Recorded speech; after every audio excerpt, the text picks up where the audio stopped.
Hindi novel से जुड़ी सारी एक्सप्लेन हम अपने इस चैनल पर अपलोड करते हैं और सभी हिंदी नोवेल्स की जानकारी के लिए सुनते रहिए स्टोरी हब 360 ओरिजिनल चैनल को। दोस्तों, बहुत से स्क्रिप्ट लिखने के बाद मुझे एपिसोड को रोकना पड़ा क्योंकि आप लोगों का डिमांड था कि आगे की एपिसोड अपलोड किया जाए। इसीलिए हम एपिसोड वहाँ से अपलोड करेंगे जहाँ छोटू, आतिशबाज पूर्वज निशान के जो मालिक है मेलुहा और बिजलीबाज पूर्वजी निशान टीम मिलकर जहां पर अंधेरे के गुलाम का खात्मा करेंगे, हम वहां से चालू करते हैं। तो चलिए शुरू करते हैं। 10,000 फुट ऊंचा बिजली का गोला आसमान में लटका हुआ था। इसकी चमकदार बिजली की लपटें चारों तरफ घूम घूम कर नाच रही थी और उसके साथ गड़गड़ाहट से पूरा आसमान थर्रा रहा था। उसकी ताकत इतनी खौफनाक थी कि छोटू की त्वचा खुद ब खुद सन्न होने लगी। तो ये है बिजलीबाज पूर्वजी निशान। छोटू बिजली की गोले को घूर रहा था। उसकी नजरें जल रही थी और उसका ध्यान पूरी तरह उस गोले पर था। धीरे धीरे उसने बिजली की चमक के पार एक प्राचीन निशान को देखा। ये निशान ऐसा लग रहा था जैसे इस दुनिया में पहली बार बिजली गिरी हो। ये निशान बेहद ताकतवर था। छोटू और मेलुहा दोनों एक साथ आसमान में उस सूरज जैसे गोले को देख रहे थे। काफी देर तक घूरने के बाद उन्होंने एक दूसरे की ओर देखा। उनकी आंखों में एक अजीब इरादा चमक रहा था। बुजुर्ग मेलुहा, वो अंधेरा का राजा कहाँ है? छोटू ने मुस्कुराते हुए पूछा। मेलुहा ने नीचे बिजली के समुद्र को देखा। फिर उसने अपनी मुट्ठी बंद की और उसकी हथेली से एक आग की लपट निकली। ये लपट इतनी गर्म थी कि उसके आसपास का माहौल भी धुंधला पड़ गया। छोटू ने उसकी आग को ध्यान से देखा। उसे उसमें एक और प्राचीन निशान दिखाई दिया जो बिजलीबाज निशान जितना ही पुराना लग रहा था। ये आतिशबाज पूर्वजी निशान है, छोटू ने धीरे से कहा। मेलुहा ने अपनी उंगली को हिलाया और आग की लपटें बिजली के समुंदर की ओर बढ़ने लगी। जैसे ही आग समुंदर के अंदर घुसी, एक तेज चीख गूंज उठी। अचानक समुद्र के बीचों बीच 1,00,000 फुट बड़ा भांवर बनने लगा। भांवर के अंदर से गहरी और शैतानी दहाड़े गूंजने लगी। काली धुएं जैसी ताकत तेजी से फैलने लगी। उसी पल आसमान में चमक रहा सूरज और तेजी से जलने लगा। बिजली की मोटी मोटी चेन आसमान से नीचे गिरने लगा। ये चेन बिजली के ड्रैगन जैसी दिख रही थी। उन्होंने भंवर के गहरे हिस्से को जकड़ लिया था। छोटू ने इन चेन को देखा। धीरे धीरे उसकी नजर भंवर के नीचे 1,000 फुट बड़ी काली आकृति पर पड़ी। ये आकृति बिजली की चेन में जकड़ी हुई थी और लगातार उन्हें तोड़ने की कोशिश कर रहा था। जैसे ही छोटू ने उसे देखा, वो काली छाया अचानक जाग गया। उसने अपनी डरावनी आंखों से सीधे छोटू को घूरा। छोटू के दिमाग में अजीब सा दर्द उठा। ऐसा लगा जैसा उसका दिमाग फट जाएगा। एक पल के लिए उसके दिल में भयंकर जानलेवा अंदाज छा गया, लेकिन तभी उसके विनाशक पूर्वजी निशान और तिलिस्मी पत्थर ने उसे संभाल लिया। मेलुहा ने उसे देखा और कहा, सावधान रहो। ये अंधेरे के गुलाम एक राजा स्तर का है। ये दिमाग को बिगाड़ने में माहिर है। छोटू ने सिर हिलाते हुए कहा, ये अंधेरे का राजा वाकई खतरनाक होते हैं। बिजली के समुद्र के नीचे कैद वो काली आकृति दहाड़ते हुए बोली, तुम इंसान, तुम मेरे अंधेरे जाति जल्द ही तो इस दुनिया को खत्म कर देंगे। मेलुहा ने हंसते हुए कहा, हजारों साल से कैद है, लेकिन घमंड अभी भी कम नहीं हुआ। काली छाया फिर से दहाड़ते हुए बोला, ये मत समझो कि तुम जीत गए हो। अगली बार जब ये दुनिया खुल जाएगा तो मेरे कबीले के लोग तुम्हारे ऊपर राज करेंगे। मेरे कबीले के लोग जानते हैं कि मैं इस जगह पर कैद हूँ। वो जरूर आएंगे मुझे बचाने। अंधेरे के गुलाम राजा की आवाज पूरी बिजली के समुंदर में गूंज रहा था। मेलुहा ने उसकी बात सुनकर हल्के से हंसते हुए कहा, तुम्हें बचाने आएंगे? मुझे लगता है उन्हें ऐसा करने का मौका भी नहीं मिलेगा। अंधेरे के गुलाम राजा गुस्से और नफरत से दहाड़ा, घिनौने इंसान, भले ही मैं इस जगह पर सील किया गया हूँ, लेकिन तुम में से कोई मुझे मारने की ताकत नहीं रखता। उस बेवकूफ बिजली सम्राट ने अपनी जान देकर मुझे सिर्फ सील किया है, खत्म नहीं कर पाया। मेलुहा ने अंधेरे के गुलाम राजा को घूरते हुए ठंडी हंसी हंसी। उसने अपनी आस्तीन लहराई और उसमें से आग की एक बड़ी लपटें बाहर निकली। ये लपट इतनी खौफनाक और ताकतवर थी कि हवा भी कटने लगा था। उसने कहा, तुम इस आग की ताकत को पहचानते हो, है ना? अंधेरे के गुलाम राजा, जो अब तक अडिग था, लाल लपटों को देखकर हैरान रह गया। उसकी आवाज थोड़ी सी कांपने लगी।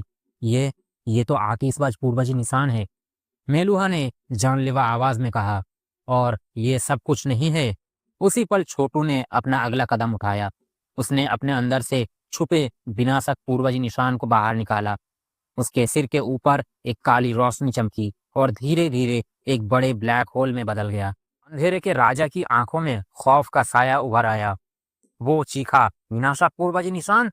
मैंने सोचा भी नहीं था कि इस जगह पर 3 पूर्वज निशान एक साथ दिखाई देंगे। उसकी आवाज में अब डर और गुस्से के बीच झूल रहा था। पूरी दुनिया में सिर्फ 8 पूर्वज निशान थे और उनमें से 3 भी यहीं पर मौजूद थे। मेलुहा ने गंभीरता से कहा, मुझे पहले से पता था कि इस दुनिया में कुछ अंधेरे के गुलाम अभी भी बाकी है। वो यकीनन तुम्हारे जैसे राजाओं को बचाने के लिए चाले चलेंगे, लेकिन मैं यहाँ आया हूँ उनकी हर साजिश को खत्म करने और तुम्हें पूरी तरह के मिटाने के लिए। अंधेरे के गुलाम राजा गुस्से और सदमे में चिल्लाया, तुम? मेलुहा ने गहरी सांस ली और कहा, ध्रुव, अपनी पूरी ताकत से विनाशक पूर्वज निशान को सक्रिय करो। मैं आतिशबाज निशान और बिजलीबाज निशान की ताकत का इस्तेमाल करके इस राक्षस को हमेशा के लिए खत्म कर दूंगा। छोटू ने सिर हिलाते हुए गंभीरता से कहा, ठीक है। छोटू जानता था कि अंधेरे का राजा कितना भी खतरनाक हो, भले ही वो सीलबंद था। छोटू उसकी ताकत के सामने टिकने की हिम्मत नहीं कर सकता था। असली हमला तो मेलुहा ही करेगा। छोटू का काम सिर्फ उसे समर्थन देना था। छोटू ने आसमान में बैठकर अपनी ताकत को केंद्रित करना शुरू किया। उसने अपनी पूरी ताकत लगाकर विनाशक पूर्वज निशान को सक्रिय किया। हवा में अजीब सी तरंगें उठने लगी। जंग बस शुरू होने ही वाला था। छोटू के सिर के ऊपर काले छेद अचानक फैलना शुरू कर दिया। जैसे ही उसने अपनी पूरी ताकत से विनाशक पूर्वज निशान को सक्रिय किया, एक भयानक खींचने वाली ताकत चारों तरफ फैलने लगी। यहाँ तक कि आसपास गूंजती जंगली और तेज बिजली की ताकत भी इस खींचने वाली ऊर्जा के संपर्क में आकर निगलती गई। मेलुहा ने ब्लैक होल पर नजर डाली और उसकी आंखों में हल्की हैरानी झलकने लगी। वो आतिशबाज पूर्वज निशान का मालिक था और उसे दूसरों की तुलना में इन निशानों की गहरी समझ थी। विनाशक पूर्वज निशान को 8 निशानों में सबसे रहस्यमय माना जाता था। ये हमला करने में माहिर नहीं था, लेकिन दूसरों की ताकत को निगलने और अपने अंदर समाने की काबिलियत रखता था। आतिशबाज पूर्वज निशान, मेरी मदद करो। इस राक्षस को हमेशा के लिए खत्म करना होगा। मेलुहा के पास सोचने का ज्यादा वक्त नहीं था। उसने अपनी लाल आंखों को बंद कर दिया, दोनों हाथों से रहस्यमय निशानों की मोहर बना ली और उसकी आंखें अचानक क्रिस्टल जैसी साफ हो गई, मानो उनमें पिघला हुआ लावा बह रहा हो। आसमान में अचानक आग की लपटें उठने लगी। लपटों के बीच एक तेज चीख गूंजने लगी और देखते ही देखते ये लपटें एक विशाल अग्नि के पंछी का रूप लेने लगा। ये पंछी मेलुहा के सिर के ऊपर 10,000 फीट की ऊंचाई पर था। उस पंछी की ताकत इतनी खौफनाक थी कि छोटू का दिल सहम गया। ये केवल आतिशबाज पूर्वज निशान से निकली ताकत थी, लेकिन इतनी खौफनाक थी, दर्जनों इंद्रजीत रैंक के योद्धाओं को मौत के घाट उतार सकता था। छोटू की आंखों में हल्की जलन और हैरानी दोनों झलकने लगा। उसने सोचा, क्या मैं कभी अपनी विनाशक पूर्वज निशान की पूरी ताकत को इस तरह इस्तेमाल कर पाऊंगा? मेलुहा ने अपनी जलती हुई आंखों के साथ आसमान की ओर देखा और गरजते हुए बोला, बिजली सम्राट, मुझे पता है कि तुम्हारी चेतना का एक हिस्सा अब भी बिजलीबाज पूर्वज निशान में मौजूद है। अपनी बची हुई ताकत को बाहर निकालो और मिलकर इस शैतान का काम तमाम करो। ये सुनकर छोटू चौंक गया। उसने ऊपर देखा तो देखा कि बिजली का सूरज हल्का चमकने लगा है। अचानक एक बिजली की रोशनी निकली और सिंहासन पर पड़ी एक पुरानी आकृति पर जाकर चमकने लगी। हजारों सालों से बंद पड़ी उस दुबले पतले आकृति की आंखें धीरे धीरे खुलने लगी। उनके खुलते ही चांदी की तेज रोशनी चारों तरफ फैल गई। ऐसा लग रहा था जैसे उनकी साफ महसूस कर पा रहा था कि बिजली की दुनिया में फैली बिजली उस आदमी की आंखें खुलने पर और ज्यादा तेज हो गई थी। ऐसा लग रहा था जैसे वो अपने राजा का स्वागत कर रहा हो। चांदी की आंखों वाले उस आदमी ने धीरे धीरे अपनी आंखें खोली। वो ज्यादा सुंदर नहीं था, लेकिन उसके चेहरे पर एक अजीब सा आकर्षण था। उसकी हल्की मुस्कान ने उसकी गंभीरता को और गहरा कर दिया। आतिशबाज निशान और विनाशक पूर्वजी निशान। आखिर मेरा 1000 साल का इंतजार पूरा हुआ। उसने धीरे से कहा, हमें जल्दी करना चाहिए। आप इस हालत में ज्यादा देर तक नहीं रह सकते, मेलुहा ने गंभीर आवाज में कहा। उसकी नजरें बिजली सम्राट पर थी और उसके बोलने में एक अजीब सी इज्जत झलक रही थी। बिजली सम्राट ने हल्के से सिर हिलाया और छोटू की तरफ देखा। उसकी आंखों में एक पल के लिए हैरानी छलकी। उसने कहा, विनाशक पूर्वजी निशान का मालिक की ताकत अभी अधूरी है। ये लड़का अभी शुरुआत में है, लेकिन ये काफी है, मेलुहा ने उसे समझाया। बिजली सम्राट ने हल्के से मुस्कुराते हुए कहा, तुम अभी बड़े नहीं हुए हो, लेकिन सावधान रहो। ये निशान जितनी ताकत देता है उतना ही बड़ा खतरा लाता है। आपकी सलाह के लिए शुक्रिया बुजुर्ग, छोटू ने झुककर जवाब दिया। उसने बहुत कुछ सीखा था और बिजली सम्राट के लिए सम्मान दिखाना स्वाभाविक था। पूर्वजी निशान हमें अनोखी ताकत देते हैं, लेकिन ये हमें ऐसे दुश्मन भी देते हैं जिनकी हम कल्पना भी नहीं कर सकते। बिजली सम्राट ने गहरी सांस लेते हुए कहा। फिर उसने अपने सिंहासन पर बैठते हुए चारों ओर बिजली का जाल फैलाया। मेरा ये आत्मा का अंश ज्यादा देर तक जिंदा नहीं रह सकता, लेकिन अब तक मैं इस बिजलीबाज निशान को संभाल रहा हूँ। हम साथ मिलकर लड़ेंगे। अचानक बिजली के समुद्र के बीच से अंधेरे के गुलाम राजा की दहाड़ सुनाई दी। उसकी आवाज में गुस्सा और नफरत साफ झलक रही थी। उसने कहा, तुम बिजली सम्राट, एक दयनीय चीज जिसने खुद को 1000 साल से इस निशान में छुपा रखा है, तुम मुझसे लड़ने से डरते हो? बिजली सम्राट ने उसकी बात को ठंडी निगाहों से देखा और कहा, अगर तुमने मेरे पुनर्जन्म के वक्त धोखा देकर हमला ना किया होता तो मैं तुम सबको खत्म कर चुका होता, लेकिन अब क्योंकि तुम और नहीं सह सकते, मैं तुम्हें खत्म करके आजाद करूंगा। ये कहकर बिजली सम्राट ने सिंहासन से कदम बढ़ाया। आसमान में बिजली का बड़ा सूरज अचानक गड़गड़ाने लगा। फिर सूरज विकृत होकर अनगिनत बिजली की तीरों में बांटने लगा। जल्द ही आसमान में बिजली के उस सूरज ने एक विशाल 9 सिर वाले अजगर का रूप ले लिया। वो अजगर चांदी की तरह चमक रहा था और उसके शरीर से बिजली का तरल गिर रहा था। जब वो आसमान में हिलता तो बिजली की बूंदें वज्र में बदलकर बरसने लगती। उसकी ताकत से आसमान और धरती कांप रहे थे। जब एक पूर्वजी निशान अपनी चरम सीमा तक पहुंचता है तो निशान की आत्मा को बुलाया जा सकता है। ये ताकत दुनिया को नष्ट करने के लिए काफी है। बुलबा की आवाज अचानक छोटू के दिमाग में गूंज उठी। छोटू ने अपनी मुट्ठियां कस ली। एक दिन मैं भी अपनी निशान की आत्मा को बुला पाऊंगा। उधर मेलुहा ने गहरी सांस ली। उसके आग की पंछी ने आसमान को काले बादलों से भर दिया। उसके पंख जलने लगे और ये एक तेज अग्नि के खंभे में बदल गया। तीनों ताकतें अब अपनी चरम पर थी। छोटू ने भी अपनी पूरी ताकत लगा दी और उसका काला छेद एक छोटा मगर तेज खंभा बन गया। वो जानता था कि उसकी ताकत अभी मेलुहा और बिजली सम्राट से बहुत कम है, लेकिन उसे यकीन था कि वक्त के साथ वो इस मुकाबले में बराबर खड़ा होगा। छोटू, मेलुहा और बिजली सम्राट के मुंह से एक साथ गहरी चीख निकली। उनकी ताकत से पूरा बिजली का दुनिया कांपने लगा। नीचे बहता बिजली का समुंदर उबलने लगा और उसमें से 10,000 फीट लंबी ऊंची लहरें उठने लगी। ऐसा खतरनाक मंजर था कि इसे देखकर कोई भी सहम जाए। तुम सबके लिए इस राजा को मारना इतना आसान नहीं होगा। अंधेरे के गुलाम राजा के चेहरे पर गुस्से और पागलपन भरा गया। उसे साफ पता था कि तीनों प्राचीन निशानों की ताकत के आगे उसकी जीत मुश्किल थी। पहली बार उसे अपनी मौत का डर महसूस हुआ। महान दानव शरण, उसके शरीर से काली शक्ति फूटने लगी। देखते ही देखते उसके सिर के ऊपर एक काला गोला बनने लगा।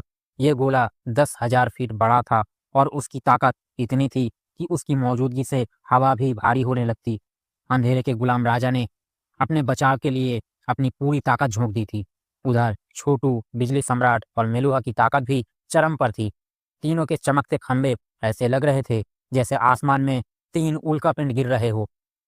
आखिरकार ये खंभे अंधेरे के गुलाम राजा के काले रोशनी से टकरा गए। उस टकराव के बाद चारों तरफ से बिजली और काली रोशनी की लहरें फैलने लगी। आसमान और धरती दोनों पर खौफनाक हंगामा छा गया। बिजली की दुनिया का 10,000 फीट का इलाका फटकर लाखों फीट तक फैल गया। बिजली का समुंदर बिखर कर अराजकता में बदल गया। छोटू के गले से हल्की कहराहट निकली। उसकी ताकत बिजली सम्राट और मेलुहा से कम थी और इस भयानक लड़ाई ने उसे लगभग तोड़ दिया। उसका चेहरा पीला पड़ गया, लेकिन उसने हार मानने से इनकार कर दिया। ध्रुव भैया, पीछे से इकरा ने चिंतित होकर पुकारा, लेकिन छोटू ने अपने हाथ से उसे रोकते हुए कहा, कोई बात नहीं, मुझे इस वक्त कमजोर नहीं पड़ना है। मेलुहा ने गंभीर आवाज में पूछा, ध्रुव, क्या तुम ठीक हो? अगर तुम कमजोर पड़ गए तो हमारी जीत मुश्किल हो जाएगी।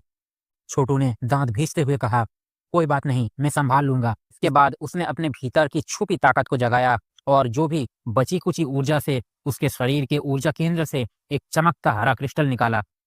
ये क्रिस्टल उसे म्यूलेन ने दिया था। उसमें बेइंतहा जीवन शक्ति भरी थी। छोटू ने इसे पहले कभी इस्तेमाल नहीं किया था, लेकिन आज उसे इसका सहारा लेना पड़ा। जैसे ही हरी रोशनी उसके शरीर में फैली, उसकी सारी थकावट गायब हो गई। उसकी आंखों में नई ऊर्जा चमकने लगी। उसने अपनी पूरी ताकत से अपने काले छेद को और तेज घुमाया।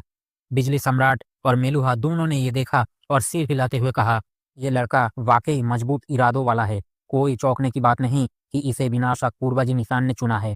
छोटू अब पूरी ताकत के साथ खड़ा था। असली लड़ाई अभी बाकी थी। बिजली की दुनिया की गूंजती आवाजें शांत होने का नाम नहीं ले रही थी। तीनों प्राचीन निशानों की ऊर्जा आपस में मिलकर आसमान को हिला रही थी। तीनों के बीच की ताकत इतना खतरनाक था कि अंधेरे के गुलाम राजा का शैतानी काला रोशनी लगातार कमजोर पड़ता जा रहा था। अंधेरे के गुलाम राजा की दहाड़े पूरे इलाके में गूंज रही थी। उसकी चीखें ऐसी थी जैसे कोई घायल शेर फंसा हो। वो जानता था कि 1000 साल तक सील रहने के बाद उसकी ताकत कमजोर हो चुका था। तीनों महान पूर्वजी निशानों का सामना करना उसके लिए नामुमकिन होता जा रहा था। तुम्हारे लिए सीलबंद रहने के दिन खत्म हो गए हैं। बिजली सम्राट की आंखों में गुस्से की लहरें दौड़ रही थी। उसने अपनी मुट्ठी भींचकर आसमान की ओर एक मुक्का मारा। तभी आसमान से 9 सिर वाला बिजली का सांप गरजते हुए नीचे आया और अंधेरे के गुलाम राजा की तरफ बढ़ा। इसके पीछे आग का फीनिक्स भी अपने पंख फैलाए हुए विनाशकारी ताकत के साथ उसकी ओर झपटा। वही छोटू की आंखों में चमकती हुई आग दिख रही थी। उसने अपनी उंगली आसमान में उठाई और उसका काला रोशनी का ब्लैक होल घूमता हुआ अंधेरे के गुलाम राजा की तरफ दौड़ पड़ा। तीनों निशानों की ताकत एक साथ इकट्ठा होकर उस काले शैतानी रोशनी की ओर बढ़ने लगी। तीन शक्तियों का टकराव बिजली की दुनिया में आग और बिजली की तरह गूंजा। उस टक्कर के बाद पूरा बिजली का समुंदर टूटकर कई बड़ी झीलों में बदल गया। आसमान में मंडराता काली शैतानी रोशनी भी बिखरने लगी। उसकी शैतानी काली ऊर्जा चारों दिशाओं में भागने की कोशिश करने लगा। मैं यहाँ नहीं मर सकता, अंधेरे के गुलाम राजा ने गुस्से और डर से दहाड़ लगाई। लेकिन तीनों निशानों ने उसे एक पल भी राहत नहीं दी। उनका आखिरी हमला राजा के शरीर पर गिरा और उसका शरीर चकनाचूर हो गया। राजा की काली शैतानी रोशनी जब चारों ओर भागने लगी तो तीन निशानों से निकलने वाली चांदी, लाल और काली रोशनी ने उसे जलाना शुरू कर दिया। जैसे सूरज की गर्मी से बर्फ पिघलता है, वैसे ही काली शैतानी ताकत खत्म होती जा रही थी। अंधेरे के गुलाम राजा का टूटता आवाज दूर से सुनाई दिया, तुम लोगों ने इस राजा को खत्म कर दिया, लेकिन याद रखना, जब ज़ायरन जागेगा तब तुम्हारे इस दुनिया को भी बर्बाद कर देगा। एक दिन तुम सभी अंधेरे के गुलाम बन जाओगे। लेकिन आवाज जल्द ही पूरी तरह खामोश हो गई। बिजली की दुनिया में अब पूरी तरह शांति थी। छोटू, बिजली सम्राट और मेलुहा ने अपनी जीत हासिल कर ली थी। अंधेरे का राजा हमेशा के लिए खत्म हो चुका था। जैसे ही काली शक्ति गायब हुई, बिजली की दुनिया में एक दर्द भरी चीख गूंज उठी। ये अंधेरे के राजा का आखिरी चीख थी और इसके साथ ही उसने एक भयानक चेतावनी भी छोड़ दिया। हमें हराना इतना आसान नहीं है। अंधेरे के गुलाम वापस आएंगे और ज़ायरन को जिंदा करेंगे। याद रखना मेरी इस चेतावनी को। मरोगे, तुम सब मरोगे। धीरे धीरे बिजली के समुद्र से सारी काली ऊर्जा खत्म होने लगी। अंधेरे के राजा का शरीर भी उसी के साथ मिट गया। अंधेरे का राजा, जिसने कभी इस बिजली गुफा को तबाह कर दिया था, आज तीन प्राचीन निशानों की ताकत के सामने हार गया। अंधेरे के राजा के खत्म होने के बाद छोटू की हालत बिगड़ने लगी। उसके दोनों हाथ कांपने लगे और उसका चेहरा थकान से पीला पड़ गया। लेकिन उसकी आंखों में चमक थी। वो जानता था कि उसने नामुमकिन काम को मुमकिन कर दिखाया था। आखिरकार उसने मेलुहा और बिजली सम्राट की मदद से एक ऐसे दुश्मन को खत्म कर दिया जो पुनर्जन्म चरण के बराबर का ताकतवर योद्धा था। आसमान में मंडराता ब्लैक होल भी अब छोटा होकर काली रोशनी की एक किरण में बदल गया। वो सीधा छोटू के सिर में समा गया। रुक भैया, आप ठीक तो हो? इकरा जल्दी से छोटू के पास आई और घबराहट में पूछा। छोटू ने थकी हुई मुस्कान के साथ हाथ हिलाया। उसकी ताकत अब पूरी तरह खत्म हो चुकी थी। यहाँ तक कि उसकी अंदरूनी शक्ति और उसकी आत्मा भी कमजोर पड़ गई थी। इसी बीच बिजली सम्राट ने मुस्कुराते हुए उसकी ओर देखा और कहा, तुम्हारी हिम्मत की दांत देनी पड़ेगी। मैंने आज तक ऐसा कोई नहीं देखा जो इतनी कम ताकत में अंधेरे के गुलाम राजा का सामना कर सके। छोटू ने यह सुनकर हंसी में जवाब दिया, पूर्वज निशानों का मालिक होने का मतलब है ऐसे खतरे उठाना। ये तो हमारी जिम्मेदारी है। छोटू को याद था कि जब उसने पूर्वज निशान हासिल किया था तब उसने ये समझ लिया था कि इस ताकत के साथ बड़ी जिम्मेदारियां भी आती है। उसे इस दुनिया का सुपर योद्धा बनना होगा, जैसा कि ध्रुव शौर्य ने कहा था। बिजली सम्राट ने उसकी ओर प्रशंसा भरी नजरों से देखा। फिर उसने अपनी उंगली से बिजली की एक चमक पैदा की और छोटू की तरफ भेज दी। ये मेरी बची हुई ताकत है। हमारा मिलना शायद किस्मत का हिस्सा था। इसे मैं तुम्हें दे रहा हूँ। छोटू थोड़ा चौंक गया, लेकिन उसने तुरंत अपने हाथ से उस बिजली को पकड़ लिया। ये बिजली एक क्रिस्टल की तरह दिख रहा था और इसके अंदर रहस्यमय ताकत महसूस हो रहा था। बिजली सम्राट ने समझाया, ये वो ज्ञान है जो मुझे इंद्रजीत रैंक पर पहुंचने के बाद मिला था। जब तुम परमजीव रैंक पार करके महाप्राण रैंक तक पहुंच जाओगे तो ये तुम्हारे काम आएगा।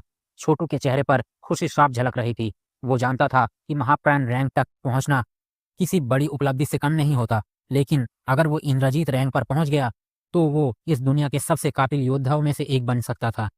छोटू ने अपनी कमजोर हालत के बावजूद दिल में ठान लिया कि वो इस शक्ति का सही इस्तेमाल करेगा और इस दुनिया को हमेशा जायरन और उसके अंधेरे के गुलाम राजा जैसे खतरों से बचाएगा। जब बिजली सम्राट ने क्रिस्टल दिया तो छोटू समझ गया कि ये कोई मामूली चीज नहीं थी। ये बिजली का गोला इतना कीमती था कि अगर बाहर की दुनिया के पुराने योद्धाओं को इसके बारे में पता चलता तो वो इसे हासिल करने के लिए कुछ भी कर सकते थे। मुझे लगता है इन चीजों को दुनिया से गायब होने के बजाय तुम्हें देना सही होगा, बिजली सम्राट ने धीमी आवाज में हंसते हुए कहा। इसके अलावा तुम अभी भी काफी कमजोर हो। अगर अंधेरे के गुलामों को पता चला कि तुम्हारे पास बिना शक पूर्वज निशान है तो वो तुम्हें ढूंढने जरूर आएंगे। छोटू ने सिर हिलाया। उसे पता था कि अंधेरे के गुलाम पूर्वज निशान से बहुत डरते थे। अगर मौका मिला तो वो उन पर हमला कर सकते थे, और छोटू मेलुहा की तरह इतना ताकतवर नहीं था जिसके पास एक विशाल ताकतवर दल था। तुम क्या कहते हो? जायरन की मौजूदा हालत क्या है और उसके अंधेरे के गुलामों की क्या? बिजली सम्राट ने मेलुहा से पूछा। वो पहले से कहीं ज्यादा गहरे और छिपे हुए हैं और जायरन भी जल्द आजाद हो जाएगा। अगर फिर से निशानी पूर्वज जैसा कोई सुपर योद्धा नहीं आया तो हम मुसीबत में पड़ जाएंगे। इसके अलावा वो अब एक संगठन की तरह काम कर रहे हैं। मुझे जो जानकारी मिली है उसके मुताबिक अंधेरे के गुलामों ने एक बहुत बड़ा और खतरनाक दल बनाया है। जिस अंधेरे के गुलाम ने तुम्हारी बिजली गुफा पर हमला किया था उन्हें शायद इसी संगठन ने भेजा था। बिजली सम्राट के माथे पर शिकन उभर आए। उसने कहा, इन अंधेरे के सेनाओं से डरने की बात नहीं थी, लेकिन जब वो एकजुट होते हैं और उनका एक ही लक्ष्य होता है तब मुश्किल बढ़ जाता है। कई सालों से कुछ खास लोगों पर हमले हो रहे हैं जिनके पास प्राचीन दिव्य खजाने हैं। उनमें से कुछ शक्तिशाली लोगों पर हमला कर उन्हें घेर लिया गया। छोटू ने ध्यान से इस बात को सुना। वो जानता था कि ध्रुव शौर्य, उसका प्यारा बड़ा भाई, जब जायरन को रोकने के लिए गया था तब इन्हीं अंधेरे के गुलामों ने उन पर हमला किया था, जिससे उन्हें एक आत्मा बनकर प्लूटोनिया आना पड़ा था। वो क्या करने की कोशिश कर रहे हैं? बिजली सम्राट ने फिर पूछा। वो चाह रहे हैं कि जायरन जितनी जल्दी हो जाए आज़ाद हो सके, ताकि फिर से कोई सुपर योद्धा आने से पहले वो दुनिया के इंसानों को अपना गुलाम बना सके और इनके हमलों से कोई बच ना सके। उनका आखिरी मकसद इस दुनिया के रास्ते के बीच सील को तोड़ना, जिसे निशानी पूर्वज ने अपनी जान गंवाकर बनाया था, ताकि अंधेरे के गुलामों की पूरी फौज हमला कर सके। बिजली सम्राट का चेहरा गंभीर हो गया। उसने कहा, पुराने वक्त में इंसानों ने मुश्किल से अंधेरे के गुलामों को हराया था, और ये सिर्फ इसलिए हुआ था क्योंकि निशानी पूर्वज ने खुद को बलिदान कर दिया था। अगर वो जंग फिर से होता है तो क्या इस दुनिया में कोई ऐसा है जो महान निशानी पूर्वज की जगह को भर सके? मेलुहा ने सिर हिलाया। फिर उसने कहा, जो कुछ मैं जानता हूँ उसके मुताबिक निशानी पूर्वज के कुल 8 शिष्यों में से एक, बर्फ की मालकिन, वो उस स्तर तक पहुंचने के लिए सबसे उपयुक्त थी। बर्फ की मालकिन? बिजली सम्राट ने हैरान होकर पूछा। हाँ, बर्फ की मालकिन वही है जो निशानी पूर्वज का सबसे बेहतरीन शिष्य था, मेलुहा ने कहा। उस जंग के बाद वो भी पुनर्जन्म में प्रवेश कर चुका है। मुझे उम्मीद है कि वो जल्दी जागेगी। छोटू ने ये नाम सुना तो उसके दिल में हलचल मच गई। वो तुरंत याद करने लगा कि बर्फ की मालकिन कोई और नहीं, जरीना ही थी। क्या हुआ? मेलुहा ने छोटू को घूरते हुए कहा। कुछ नहीं, छोटू ने हड़बड़ी में कहा। वो नहीं चाहता था कि इस बारे में कोई और जाने। वो नहीं जानता था कि जरीना पूरी तरह जागेगी या नहीं, लेकिन वो नहीं चाहता था कि वो उस लड़की की तरह बदले जिसे वो जानता था। मेलुहा ने आगे बढ़ते हुए कहा, हम इस रहस्यमय संगठन के बारे में ज्यादा नहीं जानते, लेकिन ताकतवर लोगों की तादाद बढ़ रही है और अब उन्होंने हम पर ध्यान देना भी शुरू कर दिया है। हम भी अपना जांच जल्दी शुरू करेंगे। बिजली सम्राट ने सिर हिलाया और हंसते हुए कहा, इस मामले में मैं तुम्हारी मदद नहीं कर सकता, लेकिन उम्मीद है कि इस दुनिया को ज़ायरन से बचाने के लिए कोई सुपर योद्धा जल्दी आएगा। तभी छोटू ने हिचकिचाते हुए कहा, मुझे ज़्यादा तो नहीं पता, पर मेरा एक दोस्त है जो मार्कस का सुपर योद्धा है और वो इस वक्त प्लूटोनिया आया है। उन्हें लगता है मैं प्लूटोनिया का अगला सुपर योद्धा हूँ। छोटू की ये बात सुनते ही बिजली राजा और मेलुहा दोनों ही उसे बड़ी-बड़ी आंखों से देखने लगे।